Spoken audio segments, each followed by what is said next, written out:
Hello, friends, and welcome to Jewels of Truth. My name is Daniel Fontenot. Today, the question is, who is Babylon's sister? In this presentation, we will discover who is Babylon's sister, and we will give a Thus saith the Lord. So let's begin. And there came one of the seven angels which had the seven vials, and talked with me, saying unto me, Come hither, I will show unto thee the judgment of the great whore that sitteth upon many waters, with whom the kings of the earth have committed fornication, and the inhabitants of the earth have been made drunk of the wine of her fornication. Revelation 17:1 and 2, and then Revelation 18:1 to 3. And after these things I saw another angel come down from heaven, having great power, and the earth was lightened with his glory. And he cried mightily with a strong voice, saying, Babylon the great is fallen, and is become the habitation of devils, and the hold of every foul spirit, and a cage of every unclean and hateful bird. For all nations have drunk of the wine of the wrath of her fornication, and the kings of the earth have committed fornication with her, and the merchants of the earth are waxed rich through the abundance of her delicacies. Revelation 18:1 to 3. So, this, as we know as Seventh-day Adventists, is speaking of, number one, the Catholic Church and her daughters. Okay, if you read the Spirit of Prophecy, which we will do here in a moment, the Spirit of Prophecy clearly tells us that Babylon includes not only the Catholic Church, but also the fallen Protestant churches which follow her practices and her doctrines, okay? And we know very clearly from the Spirit of Prophecy that the Seventh-day Adventist Church is not Babylon, as we read here from Testimonies to Ministers, page 59. My brother, you are certainly off track, she writes to a brother. The second angel's message was to go to Babylon, the churches, proclaiming her downfall and calling the people to come out of her. This same message is to be proclaimed the second time. And after these things I saw another angel come down from heaven, having great power, and the earth was lightened with his glory. And he cried mightily with a strong voice, saying, Babylon the great is fallen, and is become the habitation of devils, and the hold of every foul spirit, and a cage of every unclean and hateful bird. For all nations have drunk of the wine of the wrath of her fornication, and the kings of the earth have committed fornication with her, and the merchants of the earth are waxed rich through the abundance of her delicacies. And I heard another voice from heaven saying, Come out of her, my people, that ye be not partakers of her sins, and that ye receive not of her plagues, for her sins have reached unto heaven, and God hath remembered her iniquities. My brother, if you are teaching that the Seventh-day Adventist Church is Babylon, you are wrong. God has not given you any such message to bear, and that still holds true today. The Seventh-day Adventist Church is not Babylon. Satan will use every mind to which he can attain access, inspiring men to originate theories or go off on some wrong tangent, that he may create a false excitement and thus divert souls from the true issue for this time. I presume that some may be deceived by your message because they are full of curiosity and desire for some new thing. Again, that's Testimonies to Ministers, page 59. So it is very clear from the Spirit of Prophecy that the Seventh-day Adventist Church is not Babylon, no matter what anyone else may say. But Babylon has a sister. as we read here in Testimonies on Sexual Behavior, Adultery, and Divorce, page 188. Sister White tells us, we must as a people arouse and cleanse the camp of Israel. Licentiousness, unlawful intimacy, and unholy practices are coming in among us in a large degree, and ministers who are handling sacred things are guilty of sin in this respect.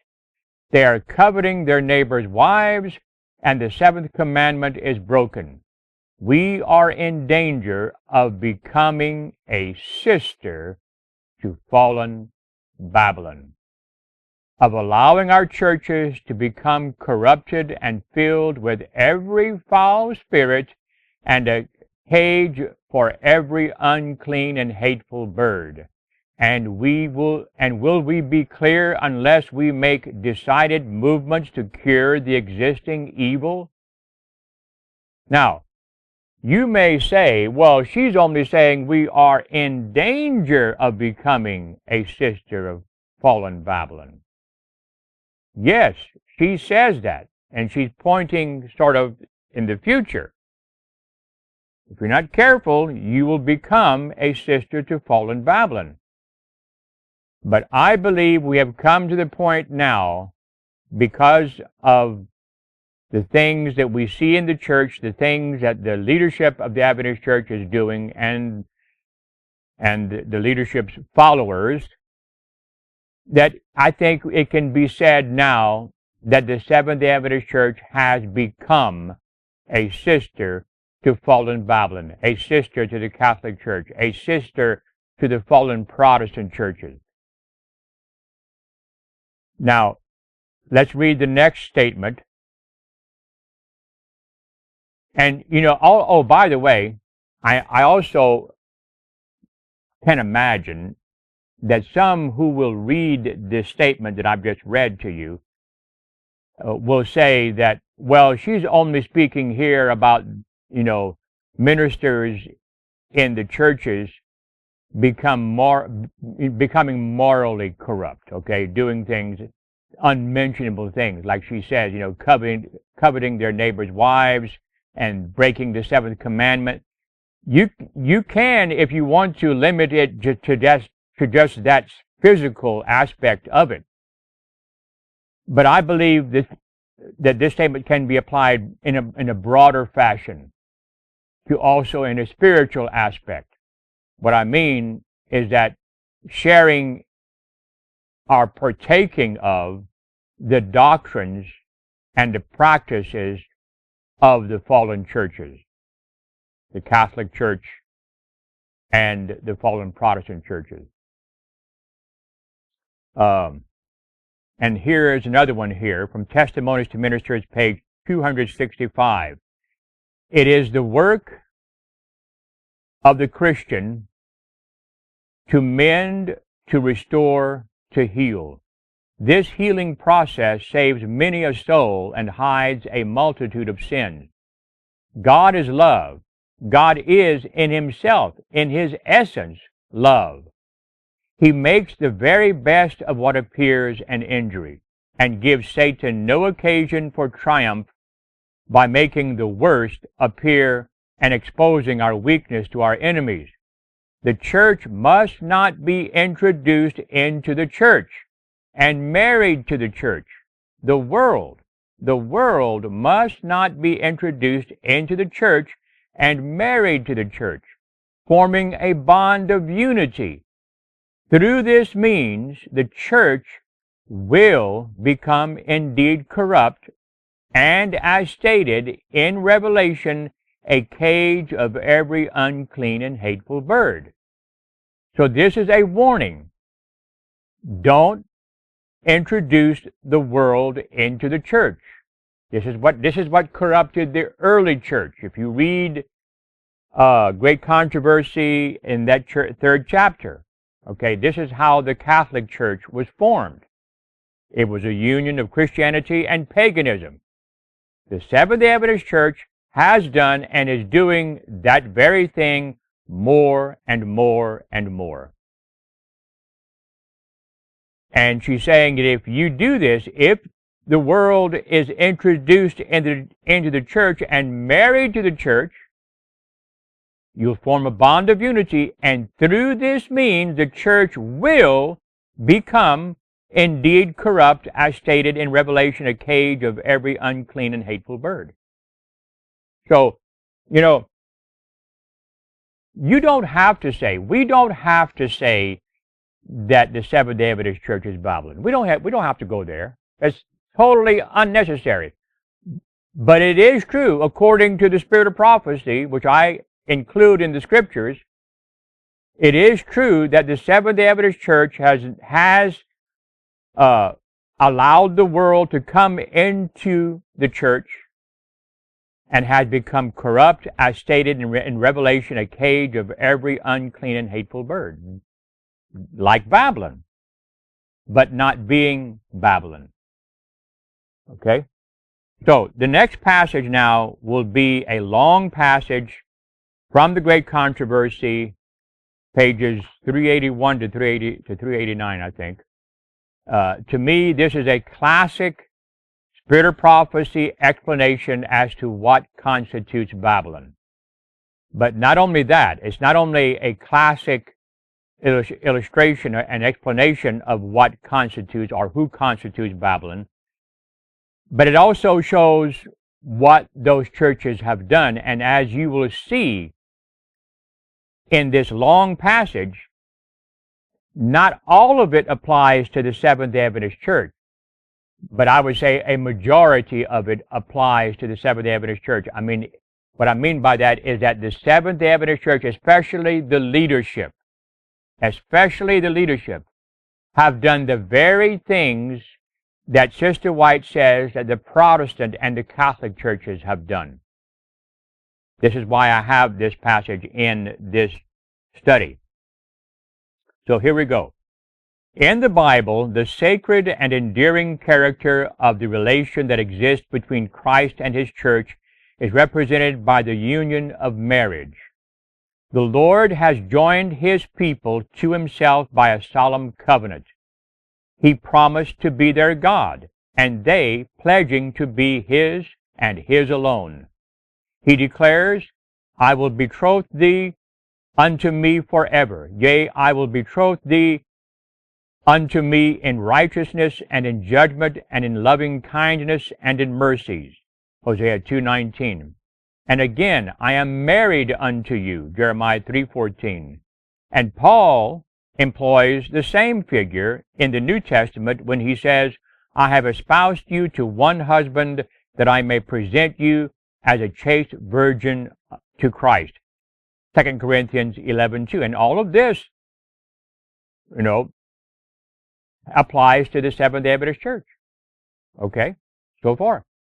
The unfaithfulness of the church to Christ in permitting her confidence and affection to be turned from Him and allowing the love of worldly things to occupy the soul is likened to the violation of the marriage vow. The Seventh-day Adventist Church, brothers and sisters, has violated the marriage vow.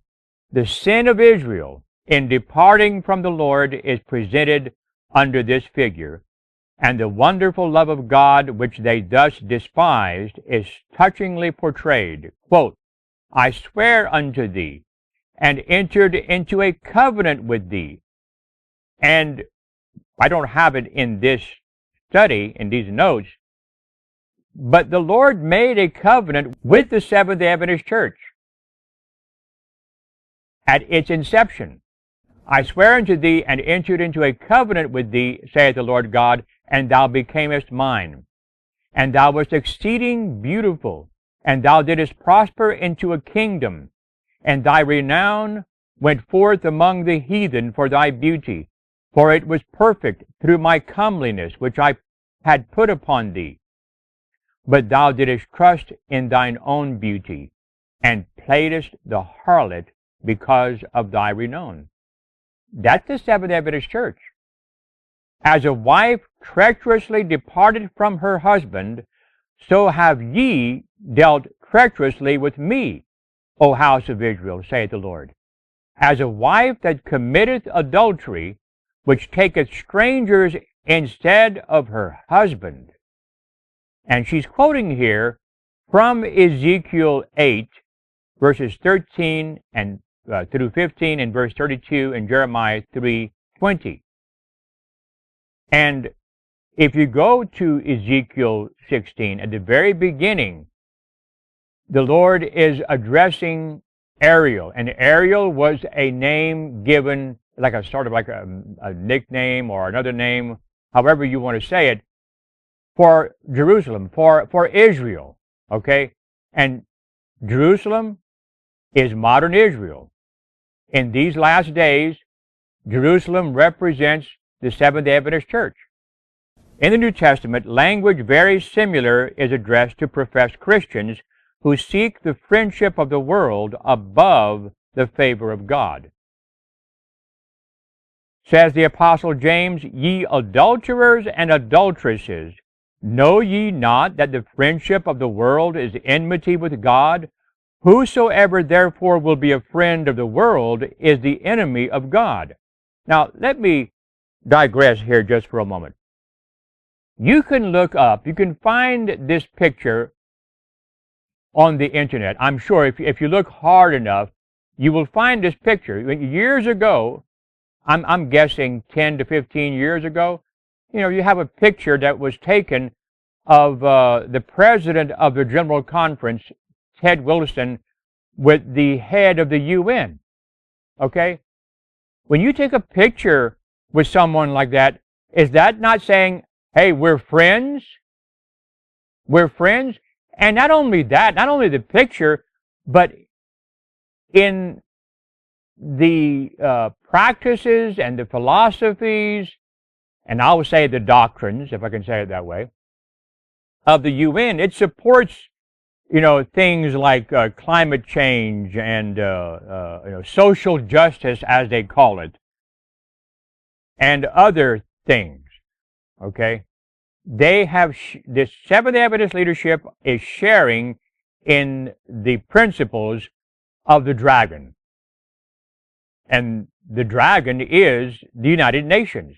The United Nations is the embodiment today of the principles of the dragon. Paganism, communism, all sorts of isms. And so the scripture is fulfilled. Ye adulterers and adulteresses, know ye not that the friendship of the world is enmity with God? With the Seventh-day Adventist Church forming ADRA, it became an enemy with God. Whosoever therefore will be a friend of the world, whosoever therefore will be a friend of the United Nations, is the enemy of God. I must call sin by its right name. The woman, Babylon, of Revelation 17 is described as arrayed in purple and scarlet color, and decked with gold and precious stones and pearls, having a golden cup in her hand full of abominations and filthiness. And upon her forehead was a name written, Mystery, Babylon the Great, the mother of harlots. Says the prophet, I saw the woman drunk with the blood of the saints, and with the blood of the martyrs of Jesus. Now, I'm going to stop right there. And of course, what I've read thus far in this paragraph does not apply to the Seventh-day Adventist Church. But, and this is just now coming to my mind, to my memory, there is a statement, I couldn't tell you where it's at right now, but I know that I've read it, and I've read it actually on the Jewels of Truth. There is a statement where Sister White says, to Seventh-day Adventists, and this is a very, very, very, very rough paraphrase, but the idea put forth is that if you continue this, in this evil course, you will end up being responsible for the blood of your brothers and sisters in the faith. Okay? So the Seventh-day Adventist Church especially the leadership, is going in the same direction as Babylon the Great. Babylon is further declared to be that great city which reigneth over the kings of the earth. Revelation 17:4-6 and verse 18. The power that for so many centuries maintained despotic sway over the monarchs of Christendom is Rome. The purple and scarlet color, the gold and precious stones and pearls vividly picture the magnificence and more than kingly pomp affected by the haughty see of Rome. And no other power could be so thoroughly declared drunken with the blood of the saints as that church which has so cruelly persecuted the followers of Christ. And what do we say about members or leaders of the Seventh-day Adventist Church that, how should I say it, they fraternize, okay? Yes, fraternize with leaders of the Catholic Church. What do we say about the so-called director or leader of the Religious Liberty Department, B.B. Beach, back in the late, either in the 70s or the 80s, who went to Rome, to the Vatican, to give the Pope a gold medal? Okay? What would you say to a person who gave a gold medal to a person who murdered a member of your family? Let me ask that question again. What would you think of a person who gave a gold medal to a person who was responsible for the murder of a member of your family? Maybe a large number of people who were murdered by this person. Has the Roman Catholic Church, have the popes of Rome repented for its murder of millions of Protestant Christians back in the Dark Ages? Okay? No, it has not.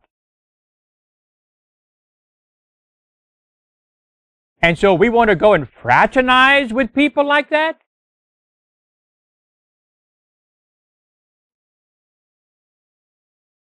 Babylon is also charged with the sin of unlawful connection with the kings of the earth. This is exactly what the Seventh-day Adventist leadership have done. They have unlawfully connected with the kings of the earth through Parl. Is it Parl? Yeah. The public affairs and relations something. I forget what the acronym all represents. But that's a connection with the UN. ADRA is a connection with the UN. We don't need ADRA to do good works, brothers and sisters. We don't need the UN.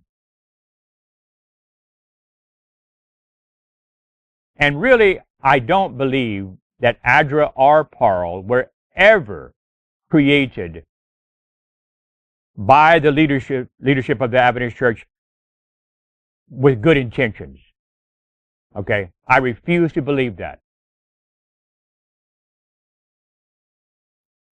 This might seem sort of crude for me to say this, but, you know, when the Adventist leadership fraternizes with members of the UN, coordinates with them, whatever the cooperation is, and then they claim, oh, we're doing this, you know, for good works and good intentions. That's like to me, that's like a man whom you observe go into a bar or goes into a, what do you call it, you know, a house where there's harlots. Okay, you witness him going in there, and when he comes out and you say, hey, what were you doing in there? And he answers, well, I was going in there just to win their souls and convert them. Really? You really going to believe him? It was by departure from the Lord and alliance with the heathen that the Jewish church became a harlot. And Rome, corrupting herself in like manner by seeking the support of worldly powers, receives a like condemnation. It may not be in the same degree as what Rome did, but it's in principle still doing the same thing as Rome did. Alliance with the heathen. It was by departure from the Lord and alliance with the heathen that the Jewish church became a harlot. If the Jewish church became a harlot, and Paul tells us in 1 Corinthians 10:11 that these are examples for us to warn us from doing the same thing that the Jewish church did, we better watch out. Because remember, when you read 1 Corinthians 10, let's just go there just for a moment. Just for a moment. 1 Corinthians 10:11, read the entire verse, but not just that verse. Let's read the one afterwards also. Now all these things happened unto them for ensamples, and they are written for our admonition, upon whom the ends of the world are come. Then verse 12. Wherefore let him that thinketh he standeth take heed lest he fall. Don't say, oh, like Peter.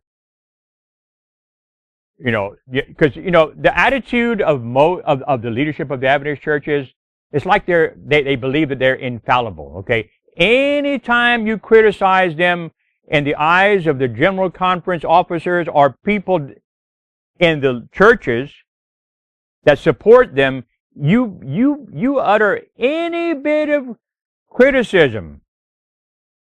Oh, you're ostracized, okay? You're considered a heretic. You're condemning the church, and all this sort of thing. Wherefore, let him that thinketh he standeth take heed lest he fall. Babylon is said to be the mother of harlots.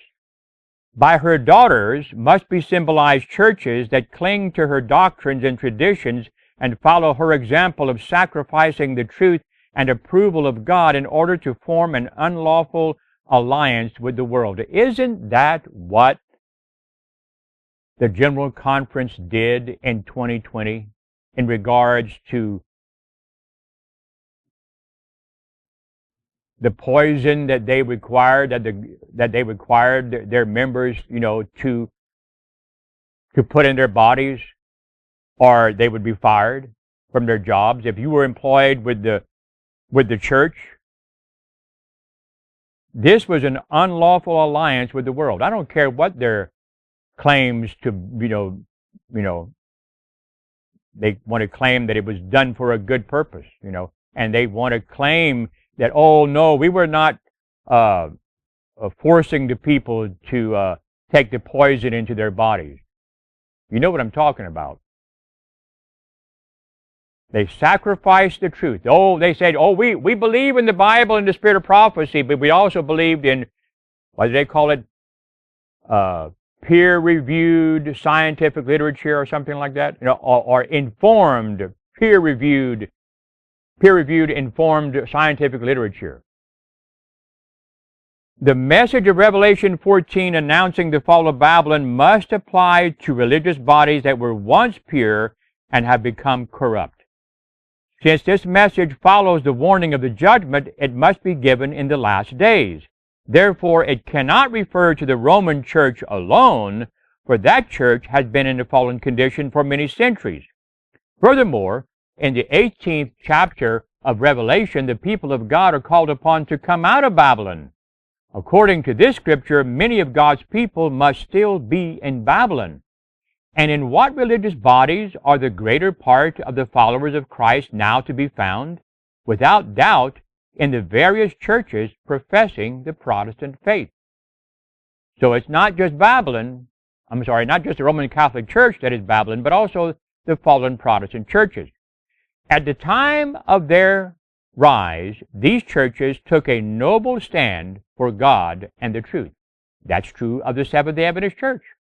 And His blessing was with them. Yes, God blessed the Seventh-day Adventist Church, just like He did the Protestant churches. Even the unbelieving world was constrained to acknowledge the beneficent results that followed an acceptance of the principles of the gospel, and to a certain degree that has been said about the Seventh-day Adventist Church. In the words of the prophet to Israel, thy renown went forth among the heathen for thy beauty, for it was perfect through my comeliness which I had put upon thee, saith the Lord. But they fell by the same desire which was the curse and ruin of Israel, the desire of imitating the practices and courting the friendship of the ungodly. And this is what, whether you're talking about the LGBTQ or climate change or any of these principles that are promoted by the UN and the Catholic Church, okay, if you promote these things, you will follow in the steps of ancient Israel when it says, but they fell by the same desire which was the curse and ruin of Israel, the desire of imitating the practices and courting the friendship of the ungodly. Thou didst trust in thine own beauty and playedst a harlot because of thy renown. And it's also true, I just found this out. I may be kind of late in saying this, but the policy of the General Conference is that the gay lifestyle and other lifestyles like it, similar to it, LGBTQ, whatever, they say this is not according to the Bible, this is sin, okay? They say on one side of their mouth that they disapprove it, but with the other side of their mouth they say, but,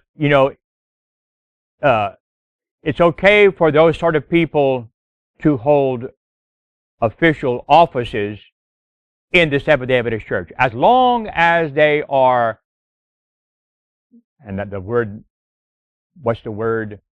Not celibate, but not practicing. There's another word for that, but I can't. It's not coming to my mind. In other words, if you're not practicing, it's okay for you to hold office, and that's ridiculous. Okay, that's ridiculous. And any person who holds that they can, be okay, officially, they can tell their elder or their pastor, well, now, okay, I agree with the LGBT lifestyle, the gay lifestyle. So the pastor says, well, okay, as long as you're not practicing, it's okay for you to be holding, the office of elder or whatever, or deaconess or whatever. Okay, that is ridiculous. Many of the Protestant churches are following Rome's example of iniquitous connection with the kings of the earth, the state churches, by their relation to secular governments and other denominations by seeking the favor of the world. This is exactly what the Seventh-day Adventist Church leadership have done. And the term Babylon confusion may be appropriately applied to these bodies, all professing to derive their doctrines from the Bible, and the spirit of prophecy, yet divided into almost innumerable sects with widely conflicting creeds and theories. And you have that widely conflicting creeds and theories even in the Seventh-day Adventist Church, even though they're not divided into, official religious denominations. Besides a sinful union with the world, the churches that separated from Rome present other of her characteristics.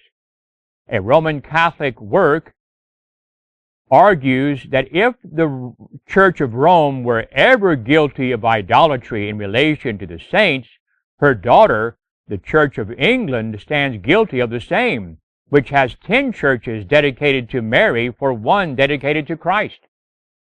And that was said in the Catholic Christian Instructed preface, pages 21 and 22, by Richard Callender. And Dr. Hopkins, in a treatise on the millennium, declares, quote, "There is no reason to consider the anti-Christian spirit and practices to be confined to that which is now called the Church of Rome. The Protestant churches have much of Antichrist in them, and are far from being wholly reformed from corruptions and wickedness." And that last sentence definitely applies to the Seventh-day Adventist Church. There is much of Antichrist in them. Men may not say, like the Pope does, I'm in the place of God, and, all that the Pope says. But the spirit of Antichrist is in the leadership of the Adventist Church, because they demand that, you can study the Scriptures, for yourself, and you can give them a thus saith the Lord to counteract and rebuke their teachings and their practices, but they will place their opinions above the Scriptures, above the Bible and the spirit of prophecy. Concerning the separation of the Presbyterian Church from Rome, Dr. Guthrie writes, 300 years ago, our church, with an open Bible on her banner and this motto, "Search the Scriptures," on her roll, marched out from the gates of Rome.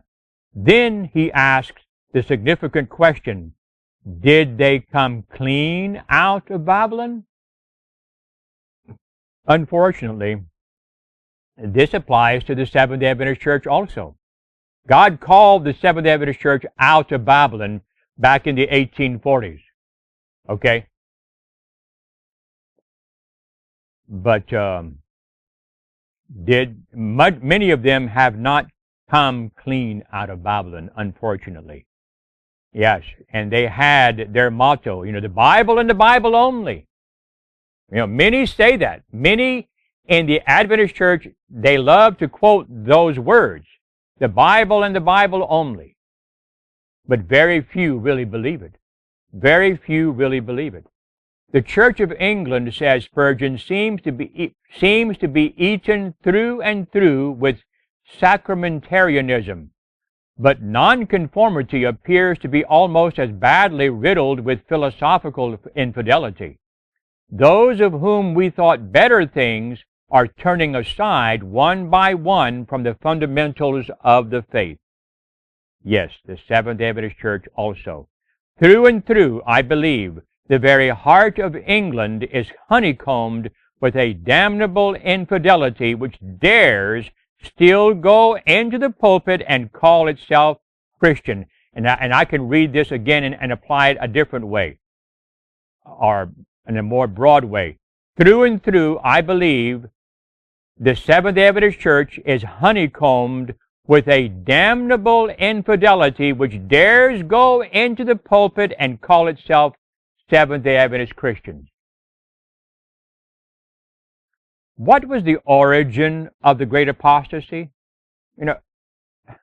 How can a person claim to be something that he or she knows very well he or she is not? Like to go into the pulpit, like some have, and say, well, they're okay with these abominable lifestyles, or to be okay with and defend the papacy. How can you go into the pulpit and call yourself a Seventh-day Adventist? What was the origin of the great apostasy? How did the church first depart from the simplicity of the gospel? By conforming to the practices of paganism to facilitate the acceptance of Christianity by the heathen. Now, brothers and sisters, it's worded in a lot different way. But that second sentence in that paragraph, that's exactly the excuse that the Adventist leadership gives. Okay? They conform to the practices of the United Nations and the fallen Protestant churches. They do that because when I say they conform to the practices, what I'm saying is that they're approving the UN stands on marriage and climate change and other things like that. Okay, they do that in order to facilitate the acceptance of Adventism by these people. That's what they say, in essence. The Apostle Paul declared, even in his day, the mystery of iniquity doth already work. 2 Thessalonians 2:7. During the lives of the apostles, the church remained comparatively pure. And you can say, during the lives of the pioneers, the church remained comparatively pure. But toward the end of the 2nd century, most of the churches assumed a new form. You can say in the 1900s, starting about late 1920s, 30s, 40s, 50s, and 60s, more and more, the first simplicity disappeared, and insensibly, as the old disciples retired to their graves, as the old pioneers retired to their graves, as Sister White retired to her grave, their children, their spiritual children, along with new converts, came forward and new modeled the cause. And the Seventh-day Adventist Church, yes indeed, has been new modeled, as they say here. To secure converts, the exalted standard of the Christian faith was lowered. Adventist standards have been lowered. And as a result, a pagan flood flowing into the church carried with it its customs, practices, and idols. That's exactly what has happened in the Seventh-day Adventist Church.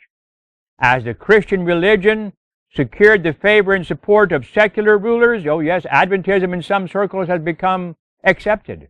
Not all, but it has become, you have like this guy that ran, Ben Carson, who ran for president back a few years ago. It was nominally accepted by multitudes.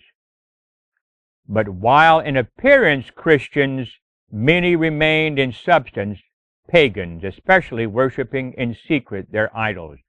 And that's what has happened in the Seventh-day Adventist Church. In appearance, oh yes, they claim to keep the Sabbath and they believe in the state of the dead and stuff, but many remained in substance pagans, especially worshiping in secret their idols. The wearing of jewelry and other things. The list could go on and on and on.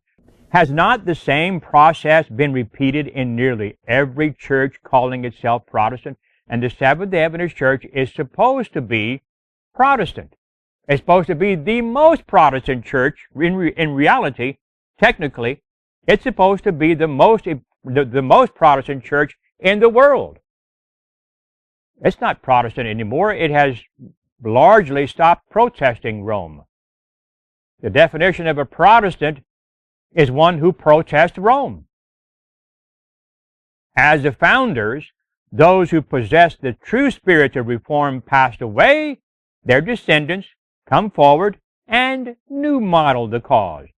While blindly clinging to the creed of their fathers and refusing to accept any truth in advance of what they saw, this is the attitude of most Adventists. They blindly cling to the creed of their fathers and then refuse to accept any truth in advance of what they saw, of what the pioneers saw. The children of the reformers depart widely from their example of humility, self-denial, and renunciation of the world. Thus, the first simplicity disappears. A worldly flood flowing into the church carries with it its customs, practices, and idols. Alas, to what a fearful extent is that friendship of the world which is enmity with God now cherished among the professed followers of Christ. How widely have the popular churches throughout Christendom departed from the Bible standard of humility, self-denial, simplicity, and godliness. Said John Wesley in speaking of the right use of money, "Do not waste any part of so precious a talent merely in gratifying the desire of the eye by superfluous or expensive apparel or by needless ornaments. Waste no part of it in curiously adorning your houses, in superfluous or expensive furniture, in costly pictures, paintings, gilding. Lay out nothing to gratify the pride of life, to gain the admiration or praise of men. So long as thou doest well unto thyself, men will speak good of thee. So long as thou art clothed in purple and fine linen, and farest sumptuously every day, no doubt many will applaud thy elegance of taste, thy generosity and hospitality. But do not buy their applause so dear. Rather be content with the honor that cometh from God." And that was from Charles Wesley in his sermon number 50, The Use of Money. But in many churches of our time, such teaching is disregarded. A profession of religion has become popular with the world. Rulers, politicians, lawyers, doctors, merchants join the church as a means of securing the respect and confidence of society and advancing their own worldly interests. Thus they seek to cover all their unrighteous transactions under a profession of Christianity. The various religious bodies, reinforced by the wealth and influence of these baptized worldlings, make a still higher bid for popularity and patronage. Splendid churches, embellished in the most extravagant manner, are erected on popular avenues. The worshippers array themselves in costly and fashionable attire. A high salary is paid for a talented minister to entertain and attract the people. His sermons must not touch popular sins, but be made smooth and pleasing for fashionable ears. And that's exactly, again, what has happened in the Seventh-day Adventist Church. The pastor's sermon, if he is to be hired at all, he is not to touch popular sins. He can't read the spirit of prophecy in the pulpit, but be made smooth and pleasing for fashionable ears. Thus, fashionable sinners are enrolled on the church records, and fashionable sins are concealed under a pretense of godliness, or a pretense of being a Seventh-day Adventist. Commenting on the present attitude of professed Christians toward the world, a leading secular journal says, "Insensibly the church has yielded to the spirit of the age and adapted its forms of worship to modern wants. All things indeed that help to make religion attractive, the church now employs as its instruments." And a writer in the New York Independent speaks thus concerning Methodism as it is, quote, "The line of separation between the godly and the irreligious fades out into a kind of penumbra, and zealous men on both sides are toiling to obliterate all difference between their modes of action and employment. The popularity of religion tends vastly to increase the number of those who would secure its benefits without squarely meeting its duties." Says Howard Crosby, quote, "It is a matter of deep concern that we find Christ's church so little fulfilling the designs of its Lord. Just as the ancient Jews let a similar intercourse with the idolatrous nations steal away their hearts from God, so the church of Jesus now is, by its false partnerships with an unbelieving world, giving up the divine methods of its true life and yielding itself to the pernicious, though often plausible, habits of a Christless society, using the arguments and reaching the conclusions which are foreign to the revelation of God and directly antagonistic to all growth in grace, unquote. And that was from the Healthy Christian and Appeal to the Church, pages 141 to 142. And yes, and that paragraph also applies to the Seventh-day Adventist Church. The whole thing. And especially here where it says that They use the arguments and reach the conclusions which are foreign to the revelation of God. They do this all the time in the pulpits. In this tide of worldliness and pleasure-seeking, self-denial and self-sacrifice for Christ's sake are almost wholly lost. Some of the men and women now in active life in our churches were educated when children to make sacrifices in order to be able to give or do something for Christ. But if funds are wanted now, nobody must be called on to give. Oh no. Have a fair, tableau, mock trial, antiquarian supper, or something to eat, anything to amuse the people. Governor Washburn of Wisconsin, in his annual message of January 9, 1873, declared, "Some law seems to be required to break up the schools where gamblers are made. These are everywhere, for the church, unwittingly no doubt, is sometimes found doing the work of the devil. Gift concerts, gift enterprises, and raffles, sometimes to aid in religious or charitable objects, but often for less worthy purposes, lotteries, prize packages, etc., are all devices to obtain money without value received.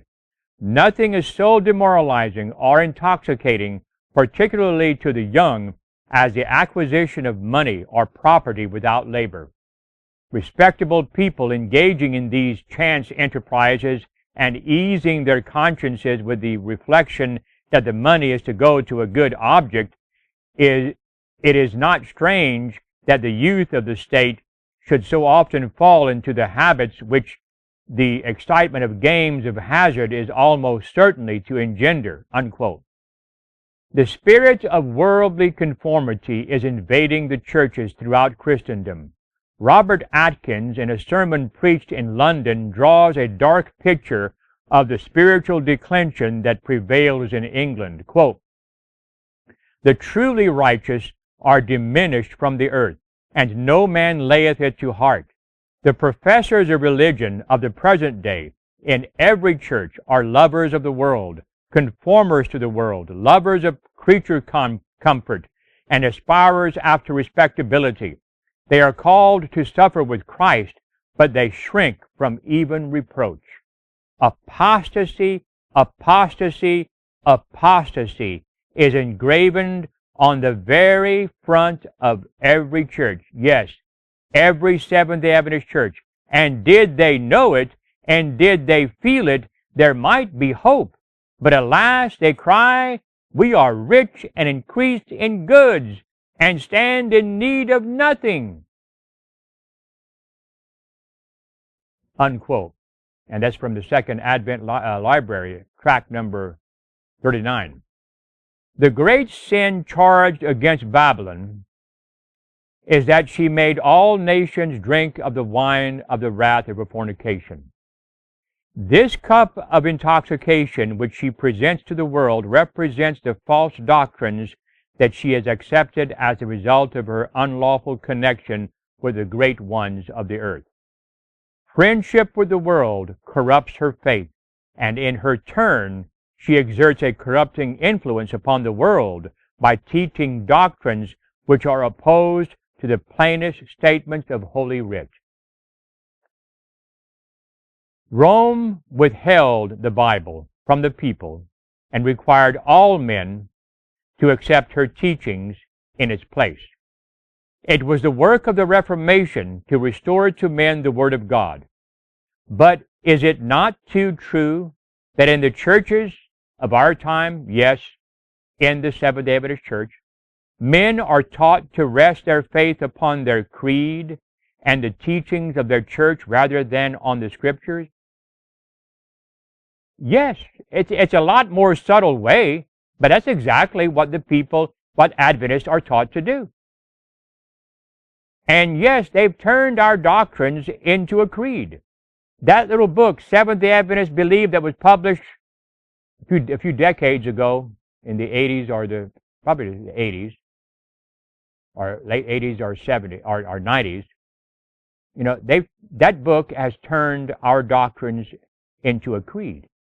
They say, this is our message, these are the doctrines that we teach, and nothing else. We don't expand in our understanding of the Scriptures. We don't want any more light. We already have enough. That's the attitude. We are rich and increased with goods and have need of nothing. And they're taught to rest their faith upon this creed and the teachings of their church rather than on the Scriptures.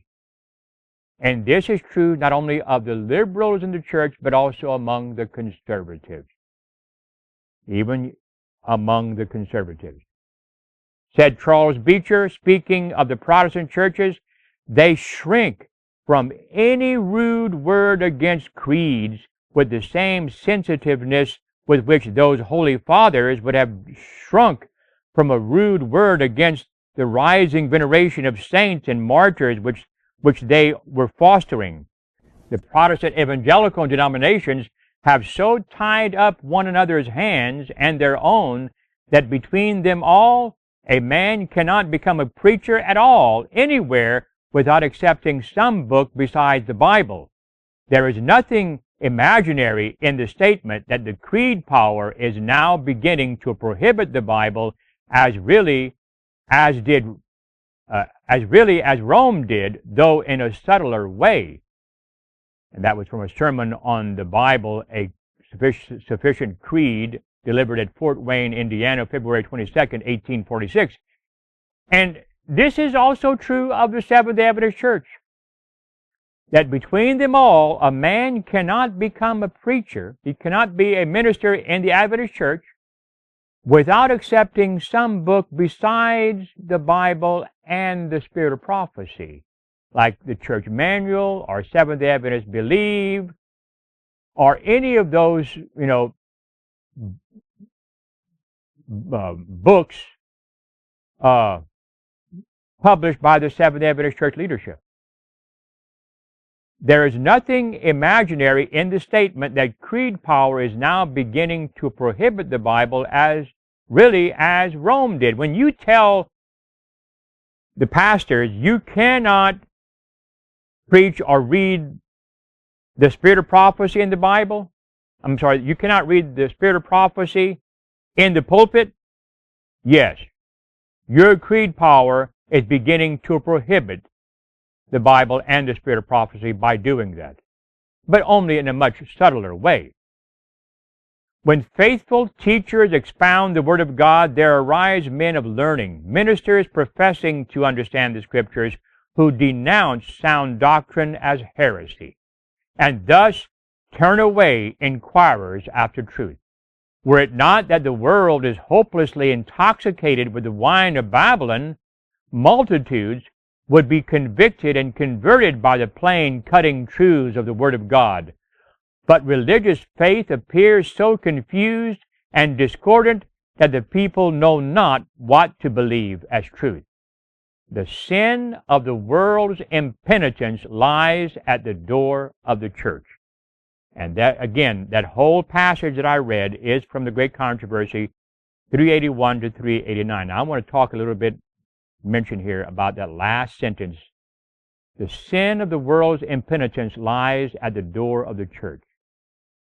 There is another statement, although I cannot remember where it is at, sorry, but I know I have read this, that by the Seventh-day Adventist Church not giving the message, and this is a very rough paraphrase, it probably doesn't even come close to the exact words, but Sister White does tell us that by the Seventh-day Adventist Church not giving the message of the everlasting gospel, and she probably doesn't even use the term everlasting gospel in this particular statement.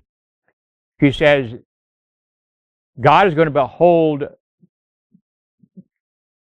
the church responsible for the sins in the world. The statement that I read here from Great Controversy is saying the same thing. Let's read it in a slightly different way. The sin of the world's impenitence lies at the door of the Seventh-day Adventist Church. We had the truth. We have the truth. but are not giving it to the world. We're giving it to the world perverted. And I've only touched the tip of the iceberg here.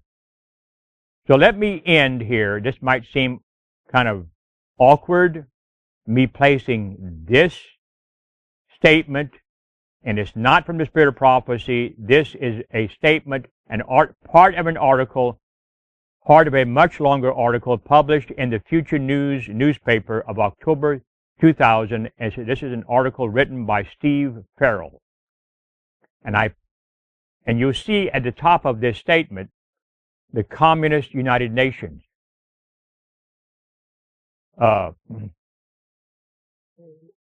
United Nations is a communist organization.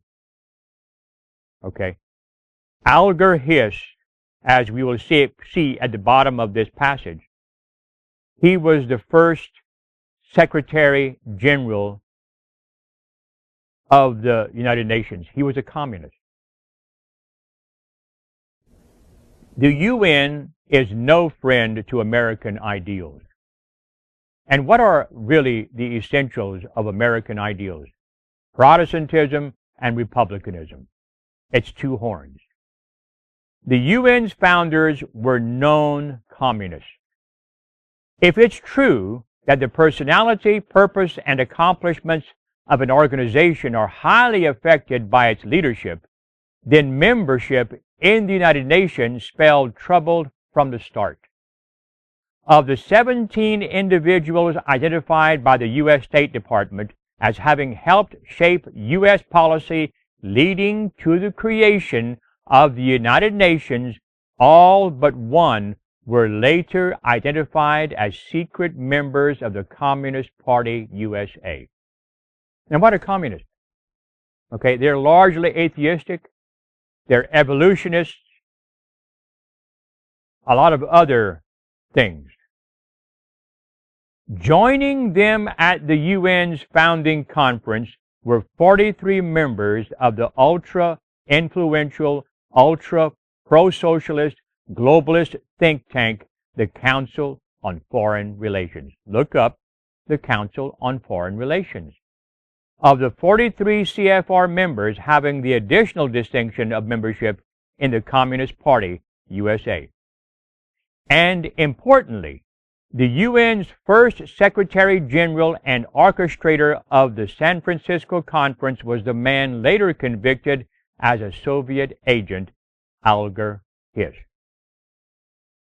So this is the organization that the Seventh Adventist leadership, through Pearl and Adra, this is the kind of people, or at least their descendants, okay, their philosophical, you might say, descendants.